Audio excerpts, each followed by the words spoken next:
Hello friends, Mandar here. I'm back with another video.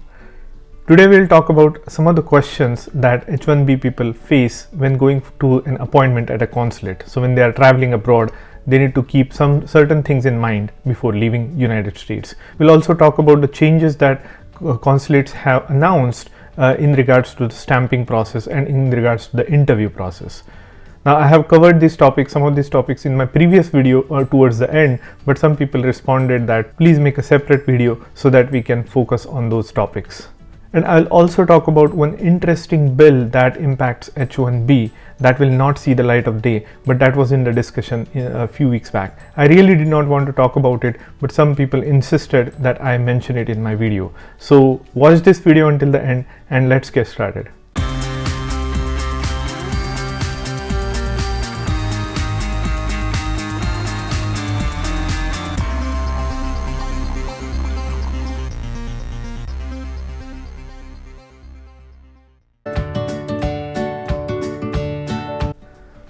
If you are here for the first time, welcome. My name is Mandar and I make immigration related videos for US and Canada.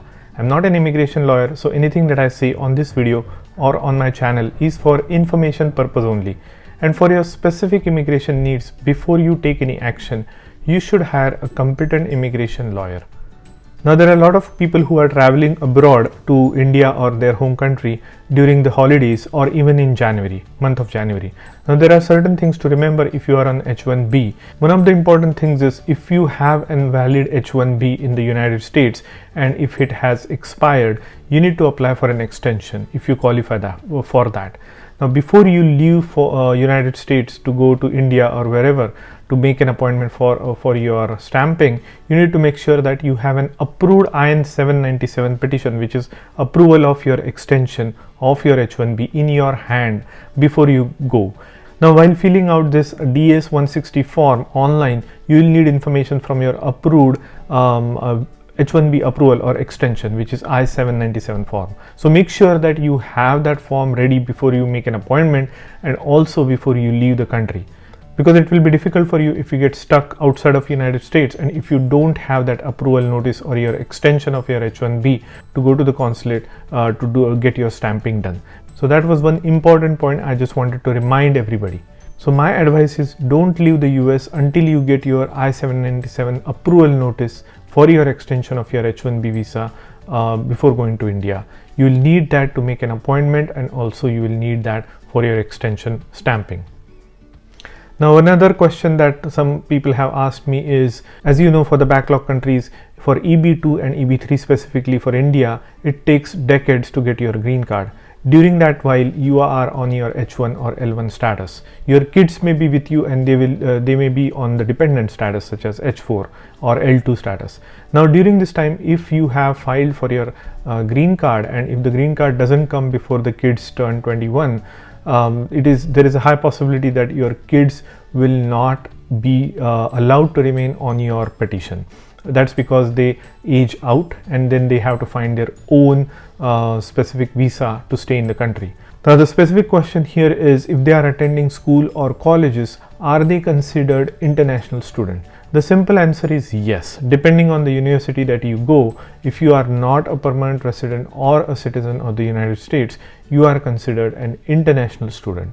That's because you are still on a non-immigrant visa, and then if you want to attend an university or college, you will either need to be on the dependent visa such as H4, because H4 allows you to study, but if you age out after 21 years of age, you will need to go on a student visa if you plan to study. So you will be considered as an international student even though you have spent a lot of time here in the United States.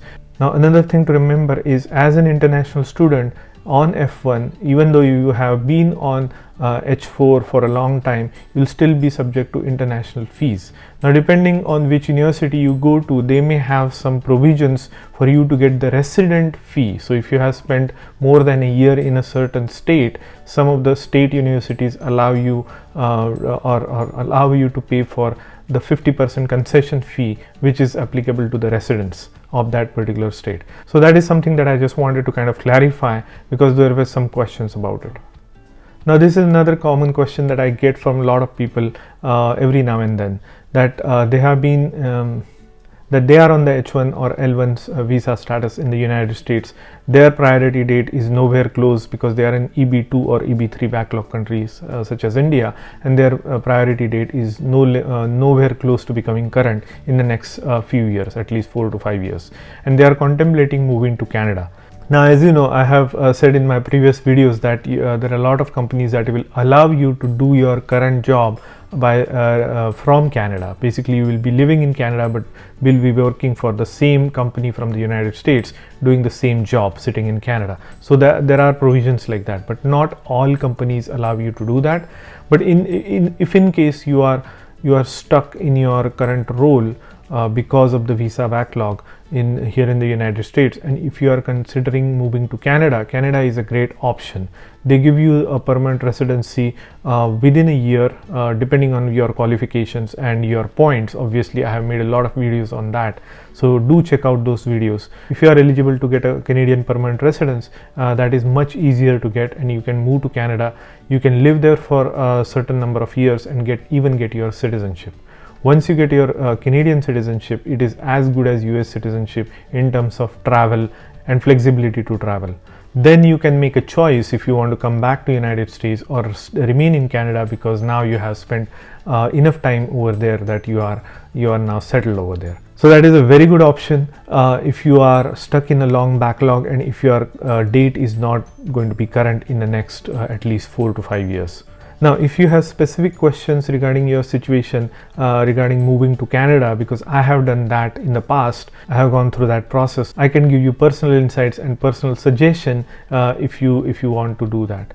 I do answer a lot of questions on my Patreon site, where I can get messages in terms of your questions, and I can respond to them privately and in that forum. If you don't have the link, just put in the comment section below and I will respond to your comment. Now, another thing that I wanted to remind is there has been some rule changes from the consulates around the world, but specifically for consulates in India, they have waived visa interviews for specific visas such as H1, L1, O visa, P visa, Q visa. All those visas, if you had that particular visa in the past, in the last 4 years, a valid visa, and if you just wanted to extend it and you have an approval notice, your interview could be waived. So the process is still the same. You still need to make an appointment, you still need to submit all the documentation, and then they will do a visa waiving or interview waiving on a case-by-case basis. That's the way I understand it. They have also extended the Dropbox feature to people who have had their previous visa in the same category as far back as 48 months, so up to 4 years. So if you had an valid H1B visa in the last 4 years, you are eligible for a Dropbox facility for your extension stamping, but you still need to go through the process of making an appointment, making that application DS-160, and then the visa officer will waive your interview at his discretion. Now, last thing that I wanted to mention is that recently there has been quite a few immigration bills. We have talked about them, Eagle Act and America's Children Act and so on and so forth. There is yet another bill called American Tech Workers Act for 2021, and somebody mentioned it in my chat and comments and even in my email. Why don't you cover that topic? The reason I did not want to cover that topic is because it is not going to see the light of the day, at least in the near future, at least until the midterm election. The reason is this bill was put together by a few Republicans, and Republicans do not have the majority in the House or in the Senate at the current moment. Now, things might change in the future in the midterm election, and this bill might come to life. I thought it was premature to mention it, but I'll do it anyways. This bill has some undesired things in it that are going to impact a lot of people, such as the H1B people. So basically, they say that H1B will need to have a minimum wage of 110K or similar to an American who would be working in a similar role and earning a certain salary. So H1B will need to have that level of wage in order to be given. It also had a language that the highest bidder would get an H1B. I don't know the intricate details of how that will be determined, but there was some language surrounding that. Then there was a big thing, and this probably is never going to happen, is to eliminate the OPT. And then the fourth thing was, if you are working for a company and they have an end client and you are not directly working for an end client, your visa validity will be only 1 year for H1B at a time.